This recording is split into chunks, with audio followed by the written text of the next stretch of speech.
nagaadhaan mana uffata aadaa mootii diizaayinii isheen maal ajajam. Baga nu eeddanii diizaayinii haaraa. Diizaayinii haaraa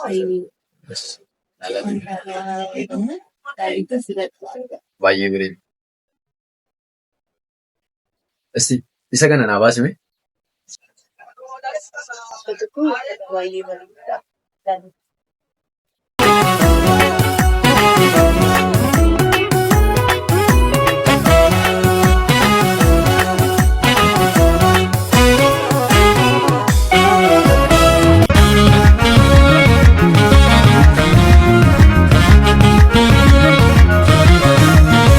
Ayyaana kana sababeeffachuun manni uffata aadaa mootii gatii madaalawaaf qulqullina guddaaf kan honnate simboof miidhagina faaya oromummaa filannoo uummatichaa kan ta'edha. Iddoon argama keenya magaalaa Asallaa lakkoofsi tokko baankii Abisiiniyaa gubbaa mana maxxansa maatii cinaatti ni argamna. Akkasumas lakkoofsa lama gamoo Kadiir Amaan mana dhadhaa Kofalee fuulduratti ni argamna. Odeeffannoo dabalataa bilbila keenya Duwwaa 921 Duwwaa 963 yookaan Duwwaa 711 heloo yoo jettan nu argachuu dandeessu. Aadaa keenya boonnee hojii keenyan of cimsaa aadaa keenya haa guddisnuun aadannoo keenya mana uffata aadaa mootii nu filattu malee nun dorgomsiistan. Ayyaana gaarii.